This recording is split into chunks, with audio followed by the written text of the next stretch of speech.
Oknum menyiksa korban hingga tewas masih terus digali. Sejumlah kejanggalan pun disampaikan oleh para ahli terkait kasus ini. Selengkapnya kita akan membahas bersama dengan analis militer dan mantan Kabais Soleman Ponto. Selamat sore Pak Soleman.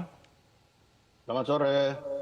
Baik, Pak Soleman, terkait dengan motif, ya saat ini masih menjadi pembahasan. Ada dugaan sindikat peredaran obat-obatan ilegal di balik kasus ini. Tanggapan Anda, Pak?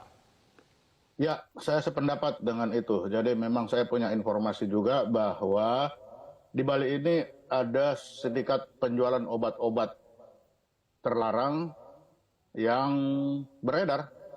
Jadi mereka menjual obat terlarang, karena mereka menjual obat terlarang, yang ini tahu, makanya dia pakai baju polisi, menyamar sebagai polisi untuk memeras, minta bagian dari penjualan obat-obat terlarang ini. Begitu. Seberapa besar sindikat jaringan ini, Pak? Cukup besar, sepengetahuan saya, data yang saya punya itu cukup besar. Jadi diperkirakan toko, ini kan toko ya, toko itu yang informasi yang masuk kepada saya itu toko sekitar minimal 60 toko. 60 toko tersebar di seluruh Jakarta. Dan ini ya sindikatnya isinya orang Aceh semua. Aceh semua yang ini. Jadi Aceh, sindikat Aceh ini memang. Apakah memang sudah diketahui ataupun tanda kutip dikenal oleh para orang-orang perantauan ini sebelumnya bahwa memang jaringan ini memang ada dan rawan? Ya, mereka saling tahu.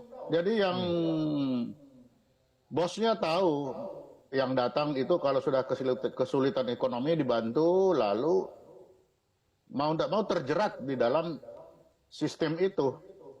Terjerat di situ mereka. Nah, kalau sudah masuk, penagihan inilah yang menyangkut si tentara ini menjadi tukang tagih. Kalau yang menjual ini tidak mau diketahui, Pak Soleman, dan memang sudah dikenal begitu ya, kenapa kemudian harus menyamar menjadi polisi dulu kemudian untuk memeras? Iya, karena dianggap yang ditakuti kan polisi. Kalau tentara datang dia melawan, tapi kalau polisi datang mereka menganggap polisi punya diskresi punya hak untuk meminta itu atau memeriksa, paling tidak dengan memeriksa, karena memeriksa tidak diketemukan surat-suratnya, lalu ya sudah sini bayar aja daripada kamu saya tutupkan begitu. Kalau tidak pakai pakaian polisi mereka tidak punya alasan untuk memeriksa, kan begitu. Oke. Dari informasi yang Anda dapatkan, Pak Soleman, jika ada keterlibatan aparat dalam bisnis ilegal ini, biasanya sampai di level apa yang terlibat? Apakah prajurit berpangkat rendah, menengah, atau justru petinggi? Selama ini hanya yang di bawah saja, yang rendah-rendah. Karena mereka yang berkecimpung langsung, yang ini kan butuh waktu ya, waktu banyak. Kalau yang di atas-atas kan nggak mungkin dia keluar-keluar lah. Tapi sepanjang saya tahu, ini ya itu kenakalan anak-anak di bawah seperti begini ini. Dia tahu itu ya jadi nakal lah. Ini kenakalan yang bawah yang berakibat fatal. Oke, bahkan sampai anggota DPR Dapil Aceh, Nasir Jamil juga menyebut ya Pak ya, banyak anak muda Aceh yang merantau di Jakarta terjerat dalam bisnis peredaran obat ilegal ini. Artinya memang jaringan ini sudah ada sejak lama. Ya betul. Itu ya pasti sudah lama, karena tidak mungkin jadi besarkan dari kecil lama-lama menjadi bukit itu kan. Ketika mereka dapat kesempatan dia menyebar, ya inilah jadinya. Itu. Kenapa sulit sekali untuk diberantas tanda kutip? Karena rantainya kan panjang. Mulai masuknya obat itu coba dari mana masuknya? Apakah lewat udara atau lewat laut? Begitu masuk, setelah masuk diterima siapa pengumpulnya. Dari pengumpul dibagi lagi. Setelah dibagi baru dijual. Ketika dijual tentunya yang dijual yang benar. Tapi di belakangnya itu banyak yang nggak benar. Nah yang nggak benar ini yang diketahui. Jadi panjang itu, memang jalurnya panjang. Sehingga memerlukan effort atau memerlukan upaya yang keras untuk memberantas ini.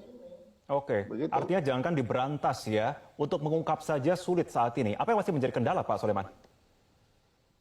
Iya, yang jadi kendala karena mereka sendiri kan ini seperti mafia yang hubungannya hubungan tertutup seperti ini. Ini sudah mati. Kalau sudah mati, dia mau nyari kemana ujungnya? Kan sudah tidak tahu. Sedangkan yang memeras saja mereka saling tidak kenal. Nah, tinggal yang memeras ini apakah dia tahu dari bosnya yang menyuruh, itu bisa ditanya, ataukah dia dengar-dengar, kalau dia dengar dari siapa. Saya kira yang bisa digali banyak ini yang masih hidup, pelaku yang masih hidup ini bisa digali dari mereka. Kalau dari korban kan sudah meninggal. Nah, Tetapi dari pelaku yang masih hidup, ini masih banyak yang bisa digali. termasuk korban satu yang katanya juga dilepas itu Pak ya, itu bisa digali dari sana juga terkait kesaksian ya.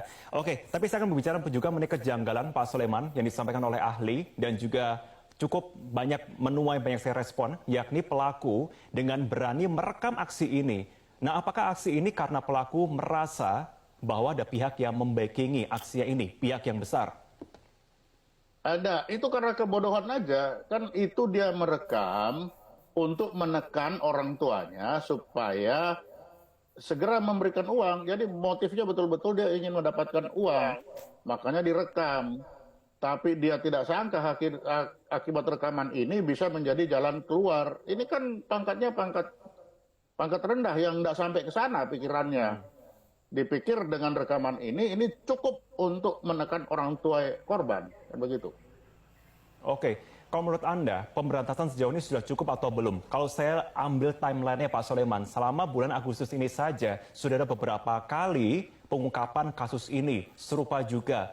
Kemudian kalau kita bicara soal asalnya pun perantauannya juga daerahnya sama juga. Apakah kemudian saat ini pemberantasan kasus ini sudah cukup menurut Anda atau perlu langkah lebih lagi dari aparat? Ya, perlu langkah lebih keras lagi. Ini kan kalau bagi saya, ini cuma sepertiga di permukaan aja yang apes saja ketahuan. Tapi di belakang ini baru circle, baru lingkaran sesama orang Aceh. Mungkin ada sesama orang mana lagi, kan banyak itu. Karena mereka kan ini sistem tertutup. Sistem saling kenal, sistem saling percaya. Nah, kenapa sesama itu? Karena memang mereka saling percaya. Saling membantu. Oke. Nah, mungkin ada lagi lain dari ini. Ya memang harus segera dilaksanakan pemberantasan. Kalau enggak, ini makin lama makin besar dan ekornya kemana-mana. Singkat saja Pak, apakah kemudian ada garis lainnya Pak? Dalam artian ada kaitannya juga dengan jaringan di daerah lain juga yang sama dengan peredaran obat terlarang ini? Ya bisa jadi. Bisa jadi. Kan pasti yang memasukkan obat itu sudah tahu. Makanya harus dicari nanti siapa yang memasukkan obat ini dari mana. Karena dari obat itu nanti dia akan mendistribusikan kepada siapa-siapa saja. Di mana tempatnya. Itu bisa ketemu. Baik, Nah, kita tapi nantikan yang ya Pak ya. jelas pintu masuk obat ini yang apakah lewat airport ataukah lewat seaport, pelabuhan. Jalur Nah, distribusi itu begitu yang harus dilihat. diteliti lebih lanjut ya. Ya, Baik, atau terima kasih. dari apotek-apotek. Kan itu ada obat-obat terlarang dari kelas G, kelas apalah saya tidak tahu itu. Baik, Pak Obat-obat Sulaiman terlarang Ponto, yang tidak boleh dijual. Kan analis militer dan mantan Kabais Pak Sulaiman Ponto, terima kasih sudah bergabung bersama dengan kami di program Metro Radio. Terima kasih Pak Sulaiman.